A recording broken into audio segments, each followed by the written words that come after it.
That really happened environmentally by the turn of the last century, but they relaunched it in the 60s. Hitler embarrassed them by having a brand of eugenics that was a little fast-moving for them and also only targeted certain groups. So they then began to call themselves environmentalist, transhumanist. The Eugenics Quarterly changed its name to an environmental study group. They became crypto-eugenicist.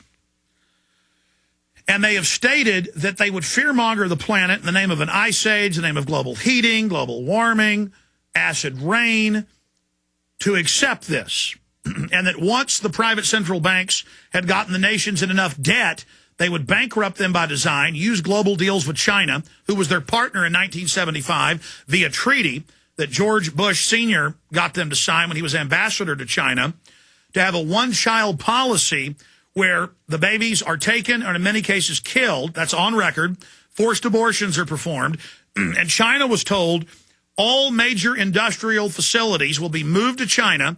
We will set up cartels and monopolies where all other industry is bankrupted. A select group of banks financing this will own the sub-corporations, and the Chinese government will then be set up as the new world superpower by 2010. We're now 2010 in just a few weeks, and they've announced they are the new superpower. They are the controlling arm. China would then own the majority of British, European, and U.S. debt and would be able to order things through the UN. That's now been announced yesterday. The economy would be completely bankrupted in phases. If you are too poor, CPS will visit your home and will take your children. School will be year-round. That's all in government textbooks like Eco Science, written by Paul Ehrlich, chief advisor to George Bush Sr., and to Barack Obama, John P. Holdren, current White House science czar. They will then set up a global carbon tax with a ID card issued nationally but globally standardized under a treaty signed with the UN in 2000, where everything you eat, everywhere you go, everything you do will be tracked. License plate reading cameras already going on in England, Europe, and the U.S. will tax you by the mile, track everywhere you go. When your carbon credits run out, you're already taxed. The taxes will go way up to as much as $10 per mile driven. There will be taxes on all beef, all chicken, all fish.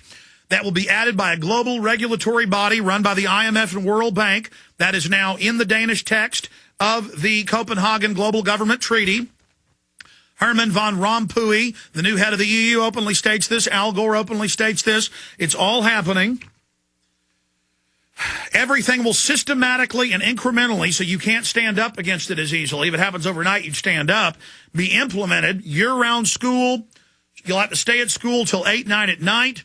Everyone will get monthly CPS, health department, eugenics visits to your home.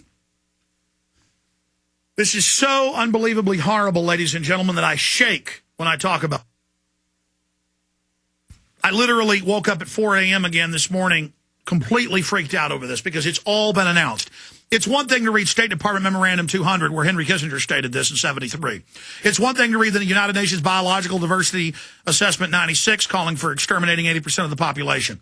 It's one thing to know all this was coming. It's another thing to now see it happening. I want to play Herman von Rompuy, the new head of the EU, saying global governance, the first year of global governance is 2009. Here it is. 2009 is also the first year of global governance, with the establishment of the G20 in the middle of the financial crisis. The climate conference in Copenhagen is another step towards the global management of our planet. Okay. The global management of our planet through global government, global governance. Here is Al Gore saying the same thing. Here it is. It is the awareness itself that will drive the change. And one of the ways it will drive the change is through global governance and global agreements. But the many business leaders who have been present here. That's right. And that's the next key. The Fortune 100, Dutch Royal Shell, Exxon Mobil, it's now come out in the climate emails, are running it all. While saying, oh, you're with the oil companies are owned by the big banks and insurance companies. They own this. Now, in Fall of the Republic, that's been out for almost 2 months, before ClimateGate, We have their statements and their documents where the IMF and World Bank will run the planetary government and you will pay your carbon taxes to them. The treaty was meant to be secret. The new global government treaty was meant to be secret until next week during the 2-week Copenhagen Global Government Conference. But it was leaked 3 days ago to the London Guardian. The UN confirms it is the treaty. It says the UN is only a front. The IMF and World Bank will now set up planetary government through the G20. There will be a global authority over all travel, 2% flat tax over every nation paid to the IMF and World Bank, 30% tax on all fossil fuels, natural gas, taxes on all meat, television sets, light bulbs, water. There are over 150 taxes, 700 new bureaucracies. Obama has said, this was in AP 2 days ago, headline, Obama threatens command and control. And he says even if Congress, the Senate won't ratify this, he's going to sign it. He can't sign it and do it if they won't ratify it. But he says, I am a dictator. I'm going to do this. And he's illegally getting $500,000 cash payment from the Nobel Laureate Committee and being given this warmongering peace prize. So we're going into global government, and our Senate's being told, we don't care if you're not going to ratify the treaty. We're going to do it through the bureaucracy and list carbon dioxide as a toxic waste that humans exhale and plants live off of, that plants respirate, that they breathe through photosynthesis. This is all human activity. Copenhagen Climate Summit, on top of that, they'd sold the third world that you're going to get to loot America.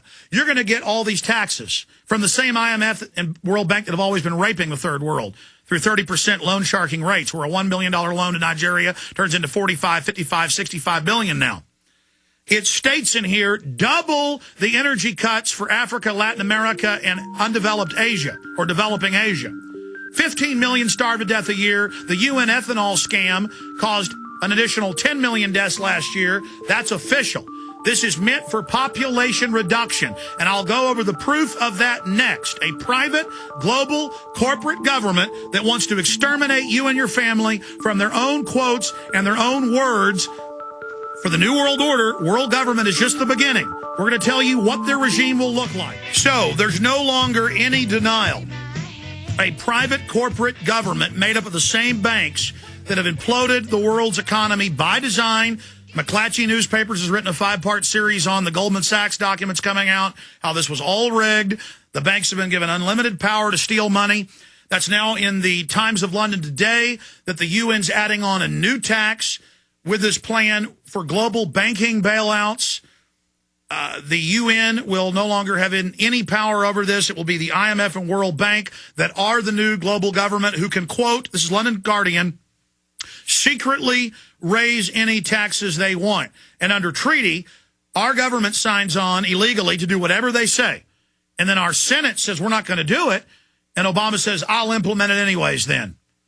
High treason. Totally illegal. Absolutely impeachable offense, as Ron Paul said with us in the first hour today. Now, here is China Daily, the big government newspaper in China. Population control called key to deal. Population and climate change are intertwined, but the population issue has remained a blind spot. Yes, climate change. We have normal climate change, but now they say it's abnormal. First it was global warming, first global freezing, then global warming. Now just any change is not normal. Discuss ways to mitigate climate change. Dealing with climate change is not simply an issue of CO2 emissions reduction, but a comprehensive challenge involving political, economic, social, cultural, and economic issues, and the population concern fits right into the picture, said Zhao, who's a member of the Chinese government delegation. And it goes on to call for a planetary regime to reduce humans, and China then went on to say we want a global one-child policy. Now, what was in the National Post, one of the biggest papers in Canada yesterday? We have the communist Chinese that own most our debt saying we'll sign on to this if you set up a world one-child policy. And they're talking about getting rid of the tax credits in the U.S. for having children and then putting a tax on you. That's how the Chinese one-child policy started in 1975. By 1980, it was law. They have forced abortions, forced infanticide. They take the children, kill them, use them for medical experiments. That's mainstream news. The real inconvenient truth. The whole world needs to adopt China's one-child policy. The inconvenient truth. Overhanging the UN's Copenhagen conference is not that climate is warming or cooling, but that humans are overpopulating the world. A planetary law, such as China's one-child policy, is the only way to reverse the disastrous global birth rate. And they go on to say that we have to get rid of humans. Now, what does Eco-Science, written by the White House science czar, say? Same thing. What does Dr. Eric Pianka at UT say? A global police state government, that's a quote, to carry out the orderly extermination of 90% of the world's population. They debate 80, 90, 95. Ted Turner says 95. Prince Philip says 80%. This is what the big banks want. They want to get rid of people. And they talk about how they're drugging the water supply and want to drug the water supply to sterilize you. And the sperm count's down over 85% in every nation that adds chemicals to the water, not just fluoride.